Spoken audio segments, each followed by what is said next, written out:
Daily Show. My name is Jon Stewart. Man, I gotta tell you, it feels so nice to be back at work after like 4 to 5 weeks of doing whatever I wanted to do, whenever I wanted to do it. I was a little worried. We took the back end of the summer off there, and I don't know if you noticed, we have new owners here at the network. Didn't know if they would let us back in the building.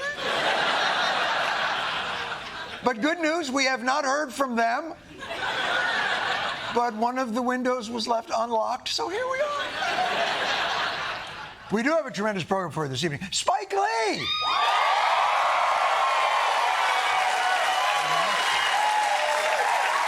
He will be right here. Spike Lee will be here this evening. He will be discussing his new film while I hector him about the New York Knickerbockers. So we'll see how it goes. Now, normally, as many of you may know, who've been on this planet for a few rotations, August is considered a relatively quiet month for political doings. But as we have been told many, many times, this ain't normal. So I'm going to try and catch you up since we've been gone. The economy hit a brick wall, stalling on jobs, while inflation continued to rise. So Trump met with Putin in Alaska to force Ukraine to accept Crackle Barrel's new logo, while Labubu released a new Epstein file and Taylor got engaged. It's a blur. It's all a blur. But all of it takes a back seat to continuing concerns over the president's health. We haven't really seen much of the president over the last week. Basically absent from the public eye. He's clearly hiding something about his health. The hashtag Trump is dead trended on social media. What the you people? You reporters have no chill. Guy can't take a few days for some R&R and a non-surgical breast reduction without everybody suddenly pulling out the toe tags on the president? It does say something about the ubiquity of Donald Trump in our lives, that we don't hear from him for 20 minutes, and we're like, he's dead. I think he's... Check, can we track him? How do you know he's dead? Well, it's been 7 minutes since the word news scum has come up on my feed. He must be dead. But of course, Trump didn't die in office, but I wouldn't put it past him. Trying once again to take credit for something Biden had already accomplished.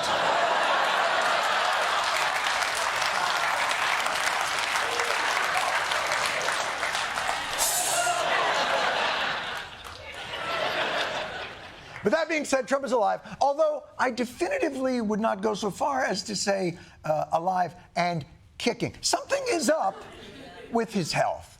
New today, the White House revealing President Trump has been diagnosed with a condition called chronic venous insufficiency. Chronic venous insufficiency, a relatively common condition, something that gets more common as you get older. Oh, I'm sorry. Did I wander into the wrong classroom at Boring University?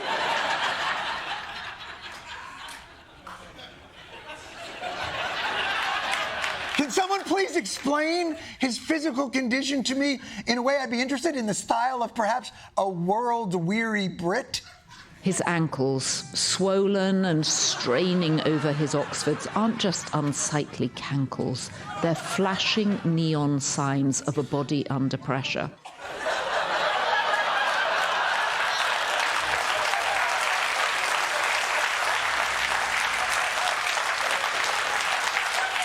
Put that Attenborough right into my veins! The aging president struggles to keep up with the herd. And as night falls, it's clear the lions will eat well tonight. On a menu. On a menu. Wait, I want to tell you the menu.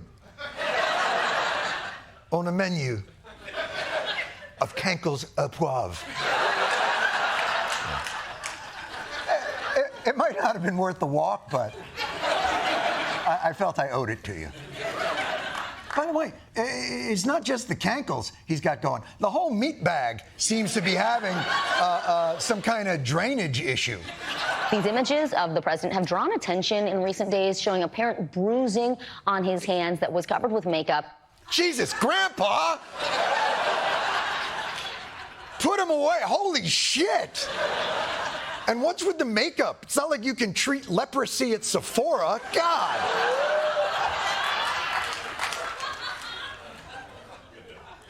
By the way, may I remind you, these are just the parts poking out that we can see. I bet everything on that body not covered by clothes is all up right now. For all we know, the guy's gone full Grimace. Blotchy hands, puffy ankles. Although, to be fair to Trump, people got a little nitpicky. We can see that there is sort of like a lumpy situation going on Trump's forehead. One of his eyes is half closed. All right, now you're just being mean. Oh, he's got a swollen ankle, he's got a little bit on the thing, but look at his eyes. They're lumpy. See, this is the problem with our superficial Instagram culture. We have unrealistic expectations in this country about the amount of fluid our bodies should be able to clear subcutaneously. It sends the wrong message to young people. These really are not medical appraisals. It's just more like insults. Like, hey, according to the Mayo Clinic, why are his eyes so lumpy? Insiders have been calling the president Skippy because under his skin looks a little extra chunky. Hey, the president's neck looks so much like Betty White's vagina that Milton Berle.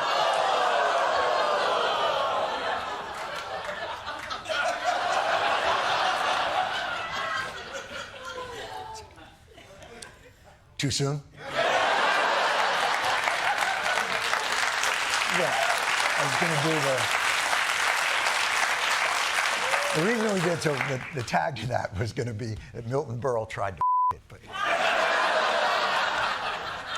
you clearly rejected the premise. Why should I? I came with the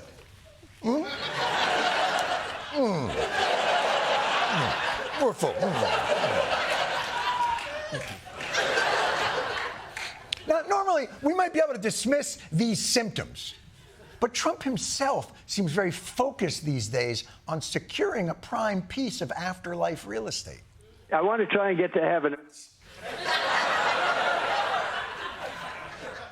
Sure you do. But you know what? Hey, look, the first step is always admitting you have a problem. Maybe you can turn this thing around. If there's a will, there's a way for you to get yourself back up that golden escalator to the heavens.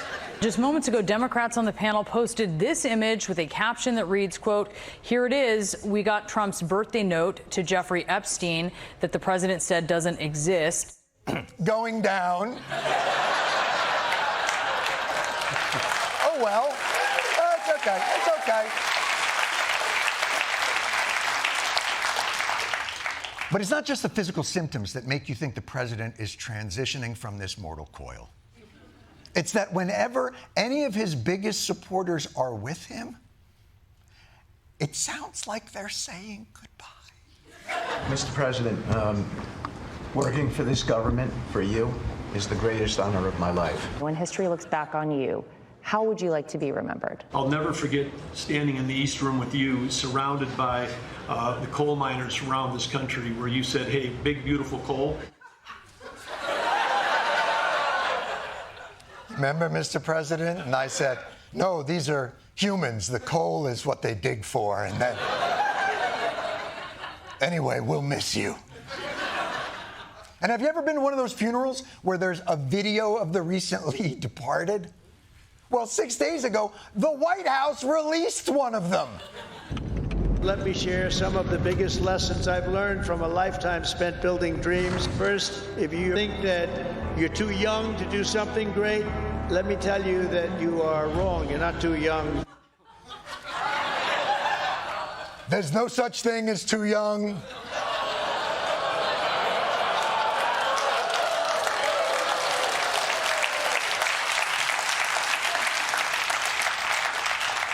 I'm having trouble getting a read on these people.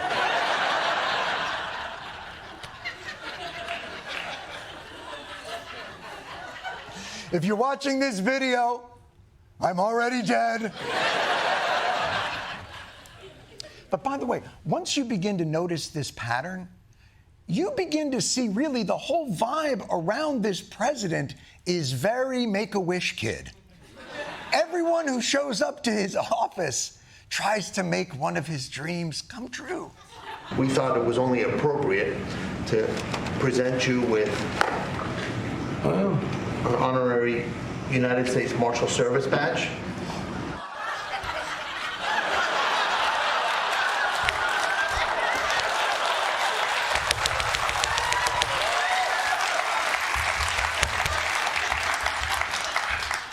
Look how happy they made him.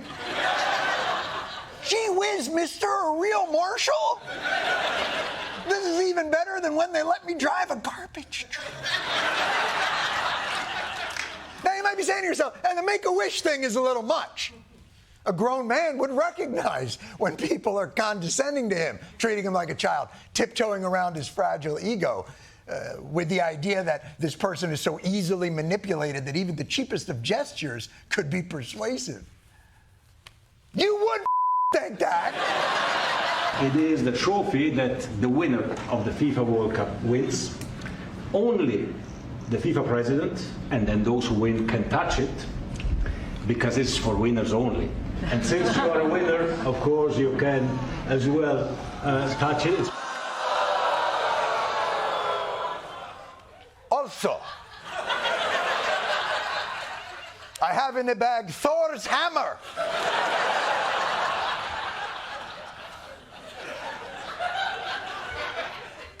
But only the bravest boy can pick it up.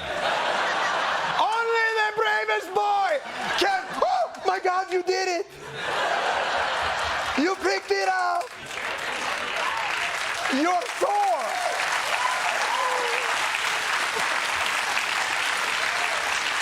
I'm telling you though, man, this goes way past trophy fondling and cereal box deputy badges. The people around Trump know that he is a never-ending, insatiable black hole of wishes. It's well past time that President Trump was awarded the Nobel Peace Prize. When Operation Warp Speed was started, it was a massive success for our country. And I do agree that President Trump should get the Nobel Prize for that. I'm thinking that since he's basically taught the world trade economics, he might be up for the Nobel on economics. Ooh, Donald Trump, the first recipient of the Nobel Prize Variety Pack. Ooh. Economics, chemistry. Oh, here's one for monogamy. It's really entirely made up. Sure, why not just fire up the 3D printer and print all the Nobels for Donnie? Or perhaps they sell them at Spencer Gifts, which still exists. It's a real... You may have killed our bookstores, Bezos, but in America, we still shop in person for our lava lamps and our dildos that suction cup to the wall.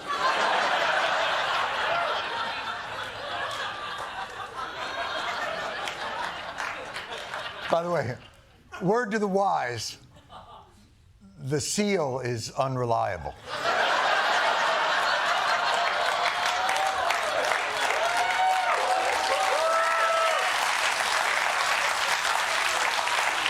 Everything about the treatment of this president screams Make-A-Wish kid. Ooh, you'll meet your favorite celebrities and they'll dress up for you.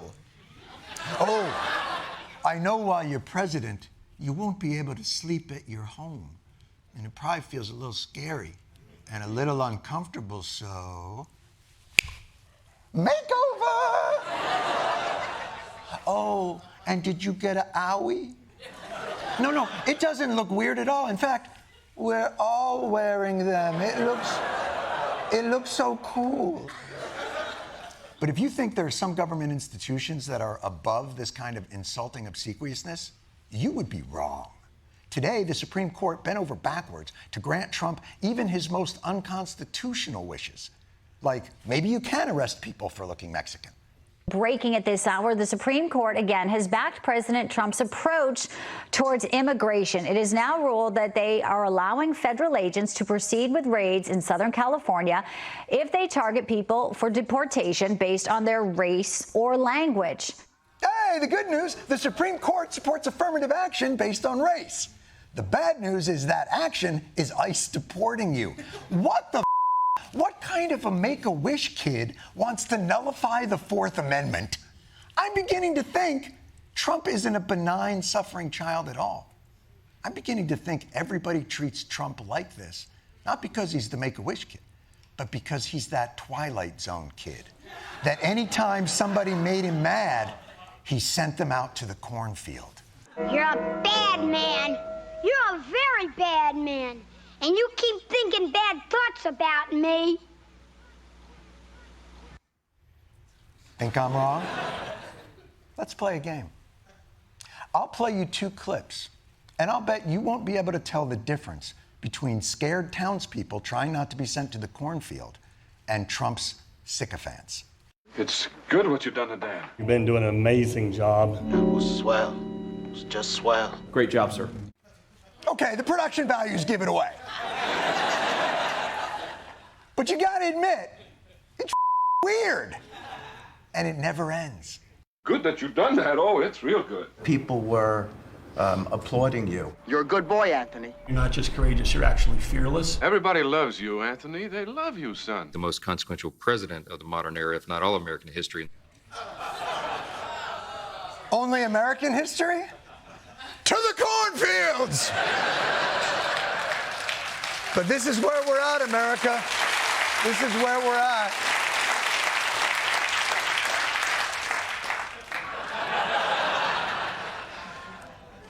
For your consideration, a nation held hostage by the fragile ego of a man-baby president who may or may not be dying of hand syphilis.